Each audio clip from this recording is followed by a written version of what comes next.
Assalamu alaikum. Today we are going to start relationship of biology with other sciences.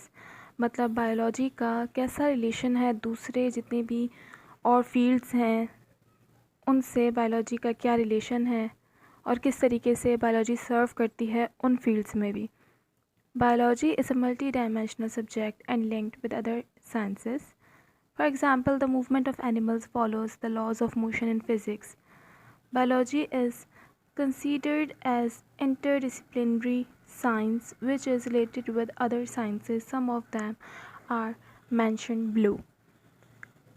Biology एक ऐसा subject है जो कि बहुत वास्ट है, बहुत ज़्यादा सर्व करता है हर फील्ड में. जैसे कि हम फिज़िक्स में देखते हैं कि लॉज ऑफ मोशन, इसी तरीके से यहाँ पर बहुत सारी ऐसे फिनोमेना परफॉर्म होते हैं जो दूसरी फील्ड से रिलेटेड होते हैं और उनमें से कुछ जो फील्ड्स हैं वो यहाँ पर गिवन हैं. Number 1, biophysics. It is a branch of physics in which laws and techniques of physics are applied to explain the process of life. Basically ये रिलेटेड है फ़िज़िक्स से. बायोफिज़िक्स मीन्स कि फ़िज़िक्स और बायोलॉजी का आपस में क्या कॉम्बिनेशन है, क्या रिलेशन है. इसमें लॉज और टेक्निक्स जो होती हैं फ़िज़िक्स की वो अप्लाइड होती हैं लाइफ के प्रोसेस के लिए. The radio physics branch where radioactive isotopes are use to trace the translocation of different materials within the organisms. Radio labeling and carbon dating also shows some uses of radioactive isotopes. In determining the age of fossils, uses of sound waves as ultrasound and laser technology show relation of physics with biology. जैसे कि आजकल बहुत ज़्यादा modify हो चुका है सब कुछ और इस मॉडर्न दौर में हर चीज़ बहुत एडवांस चाहिए होती है और ये सब कुछ हो सकता है फ़िज़िक्स की मदद से. अब जैसे कि रेडियो एक्टिव लेज़र्स, ये सब चीज़ें आजकल ऑपरेशंस में यूज़ होती हैं, डायसेक्शंस में यूज़ हो रही होती हैं. तो ये सब चीज़ें हमें फ़िज़िक्स की मदद से मिलती हैं. तो फ़िज़िक्स और बायोलॉजी का आपस में यहाँ पर कॉम्बिनेशन है कि बहुत सारी चीज़ें एडवांस हो गई हैं और इजी हो गई हैं फ़िज़िक्स की मदद से. हम फॉसिल्स को भी पहचान सकते हैं कि वो कितने साल पुराना फॉसिल है. ये सब चीज़ें हमें टेक्नोलॉजी की मदद से हासिल होती हैं और वो फ़िज़िक्स के थ्रू हमें हेल्पफुल होती हैं. तो यहाँ पर शो किया गया है रिलेशन बायोलॉजी और फ़िज़िक्स का, जिसे हमने कहा है बायोफिज़िक्स. अब सेकंड है बायोमैथमेटिक्स और biometry. The branch of mathematics which collects data of living organism. It plays very important role in research. Mathematics की ब्रांच है ये जो कि कलेक्ट करती है डेटा लिविंग ऑर्गेनिज्म का और ये रिसर्च में काफ़ी हेल्पफुल होती है क्योंकि मैथमेटिक्स की मदद से ही हम बहुत सारी चीज़ें सॉल्व करते हैं, हम एनालाइज करते हैं, हम डेटा बनाते हैं. तो वो सब चीज़ें पॉसिबल होती हैं मैथमेटिक्स की बदौलत. दैन हमारे पास है biochemistry. It is a branch of biology which deals with the study of molecules which form living organism or cell and requires authentic knowledge about biology and chemistry to explain the synthesis of biomolecules and function of different molecules in the body of an organism. Basically biochemistry branch है biology की जो कि deal करती है जो molecules हैं living organisms में, जितने भी केमिकल्स, क्योंकि बॉडी केमिकल से भी कंपोज हुई है. हमारी बॉडी में बहुत सारे केमिकल्स हैं जो डिफरेंट वर्क परफॉर्म कर रहे हैं, तो हम उन्हें डिस्कस करते हैं बायो मॉलिक्यूल्स के तौर पर और वो उनकी स्टडी मॉलिक्यूल्स की और उनके फंक्शंस लिविंग ऑर्गेनिज्म में कहलाते हैं बायोकेमिस्ट्री.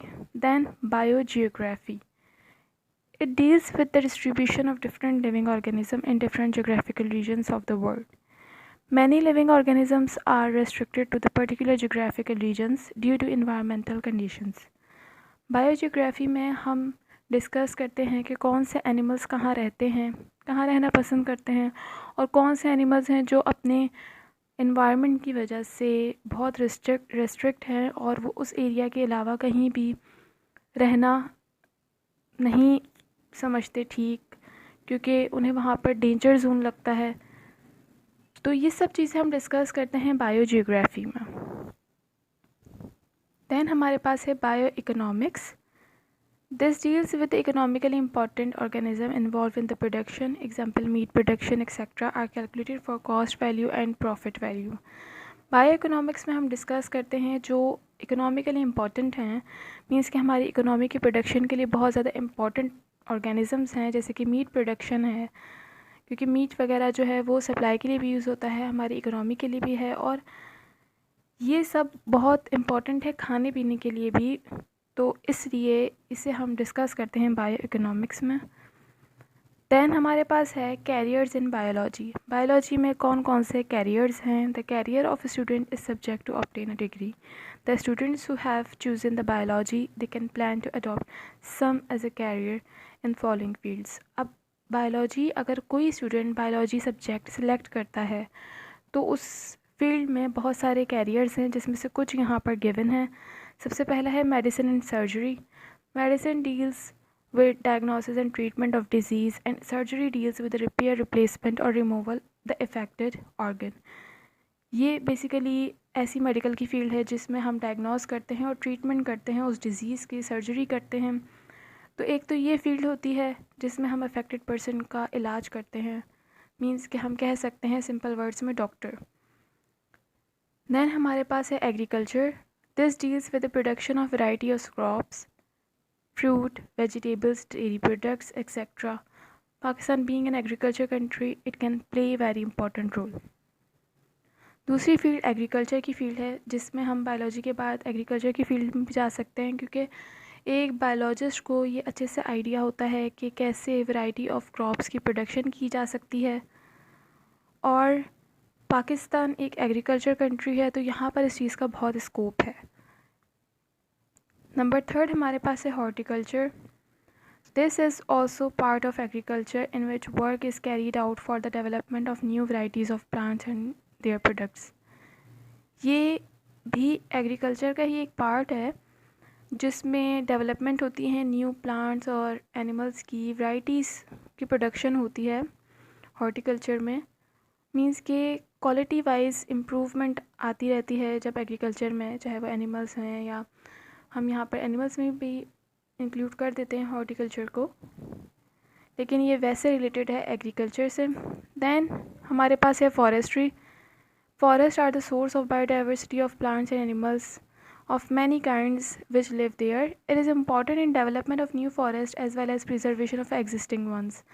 फॉरेस्ट्री में भी हम जा सकते हैं अगर हम बायोलॉजी सब्जेक्ट को सिलेक्ट करें, क्योंकि फॉरेस्ट जो है एक ऐसी सोर्स है जहाँ पर प्लांट्स और एनिमल्स, हर तरह के प्लांट्स और एनिमल्स प्रेजेंट होते हैं, और ये इम्पॉर्टेंट भी है न्यू प्लांट्स की प्रोडक्शन के लिए और जो पुराने हैं उनका ख्याल रखने के लिए। Then farming. In this profession, the development of different kinds of farms takes place, such as fish farm, cattle farm, poultry farm, etc. New technologies are used for the production of animals as a source of meat and milk, leather, wool, etc. Farming एक ऐसा profession है जिसमें हम biology के बाद जा सकते हैं, और यहाँ पर बेसिकली डेवलपमेंट होती है फॉर्म्स की डिफरेंट, जैसे कि फ़िश फॉर्म हो गया, कैटल फॉर्म हो गया, क्योंकि एक बायोलॉजिस्ट इस चीज़ का बहुत अच्छे से ख्याल रख सकता है, एनिमल्स का भी, प्लांट्स का भी, क्योंकि उसको उस चीज़ की नॉलेज होती है। और उसके बाद है animal husbandry. This profession is a part of agriculture science. It deals with the care and breeding animals which are beneficial for man. Basically इस प्रोफेशन में ये पहली बात तो रिलेटेड है एग्रीकल्चर से, और दूसरी चीज़ कि ये न्यू वैरायटीज़ के लिए है, ताकि न्यू वैरायटीज़ आएँ एनिमल्स की और प्लांट्स के लिए, जो कि इंसानों के लिए बहुत बेहतर है। Then fisheries. This profession deals with the increased quantity and quality of fish production. Fish is one of the best source of protein. Fisheries में हम जा सकते हैं जो कि इंक्रीज़ करता है क्वालिटी और क्वांटिटी फ़िश की, जो कि बेस्ट सोर्स है क्योंकि बहुत ज़्यादा खाई जाती है और बेस्ट सोर्स है प्रोटीन की। देन लास्ट वन है biotechnology. This is very important and sensitive profession. ये एक बहुत ज़्यादा इंपॉर्टेंट प्रोफेशन है। It deals with the manipulation of gene to produce valuable chemical products such as insulin, growth hormones, interferon etcetera from bacteria as well as others. Basically biotechnology helpful होती है manipulation में, और जो defected jeans means के एक character को जो carry कर रहे होते हैं, अगर वो डिफेक्टिव हो जाएँ तो उनको हम रिप्लेस कर सकते हैं बेहतर जीन से या हेल्दी जीन से। और दूसरी चीज़ कि यहाँ पर इंसुलिन वगैरह बनाने के लिए भी बहुत हेल्पफुल है ये फील्ड, जैसे कि जो डायबिटिक पेशेंट्स होते हैं उनके लिए इंसुलिन बहुत ज़्यादा इम्पॉर्टेंट होती है, और यहाँ पर इंसुलिन बनाने के लिए ये बहुत ज़्यादा बेस्ट वे है बैक्टीरिया से और दूसरी और चीज़ों से। तो ये थी कुछ फील्ड्स जो हम ज्वाइन कर सकते हैं after the completion of the degree in biology. Thank you so much.